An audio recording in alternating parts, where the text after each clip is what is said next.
بسم اللہ الرحمن الرحیم۔ آج اتوار ہے۔ اتوار کی خبریں ظاہر ہے اس حوالے سے اتنی گرما گرم خبریں تو نہیں ہوں گی، چھٹی کا دن ہے۔ میں بھی نہیں چاہوں گا کہ آپ کو خبروں اور کالموں کے تجزیوں میں الجھاؤں، لیکن میں ایک ہی خبر پہ اپنا تجزیہ پیش کر کے آج کی ویڈیو میں اپنا میسیج آپ تک پہنچانا چاہتا ہوں کہ سانحہ مچھ گزشتہ پورا ہفتہ ہماری اخبارات کا، ہمارے میڈیا کا بڑا اہم موضوع رہا۔ 6 دن وہ لوگ منفی درجہ حرارت پر سڑکوں پر اپنی پیاروں کی میتیں رکھ کر وزیر اعظم کا انتظار کرتے رہے۔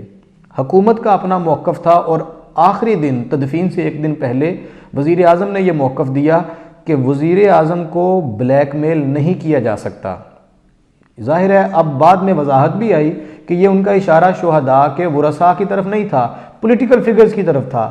لیکن میں یہاں پہ یہ سوال اٹھانا چاہتا ہوں آج کی ویڈیوز اور اپنے ویورز کے لیے کہ 6-7 دن میتیں رکھ کے، میں شرعی حوالے سے بات کروں یا اخلاقی حوالے سے، میتوں کی توقیر میں کمی کی گئی، ان کی تدفین میں غیر ضروری اور غیر معمولی ڈیلے کر کے، میتوں کی بے توقیری کر کے ہم نے جو جرم کیا، حکومت نے اس پہ اپنا رد عمل دیتے ہوئے بالآخر 7ویں رات کو جا کے مذاکرات کامیاب کیے، تدفین ہوئی۔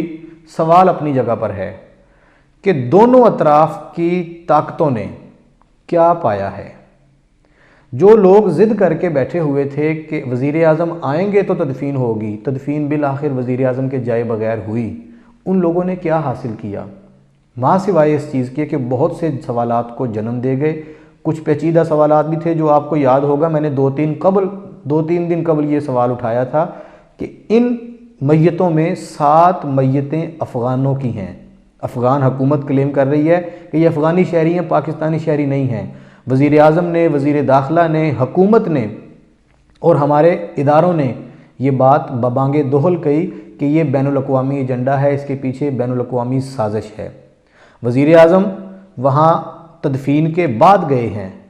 اب ان مذاکرات جو پہلے کامیاب ہوئے، اب انہیں عملی جامہ پہنایا جائے گا۔ 1-2 دن کے بعد ان کے نکات بھی منظر عام پہ آنا شروع ہو جائیں گے۔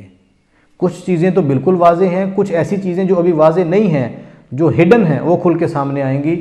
تو میرے ویورز کے لیے میرا یہ پیغام ہے کہ ہمیں ہر حال میں اپنے وطن کے مفاد کو مد نظر رکھنا چاہیے۔ ہمارا تعلق کسی بھی کمیونٹی سے ہو، ہمارا تعلق کسی بھی طبقے سے ہو، ہم دین اسلام کی کسی بھی قسم کی تعلیمات کو اپنائے ہوئے ہوں، لیکن بطور پاکستانی ہماری پریورٹی اور ہماری وفا، اولین ترجیح اپنے وطن کا مفاد ہونا چاہیے، جو کہ میں سمجھتا ہوں اعلیٰ سے ادنیٰ تک ہر چھوٹے بڑے کو اپنے وطن کے مفاد کا پتہ ہوتا ہے۔ جیسے اپنے مفاد کا پتہ ہوتا ہے، وطن کے مفاد کا بھی پتہ ہوتا ہے، ہمیں اس کا خیال رکھنا چاہیے۔ بہت شکریہ۔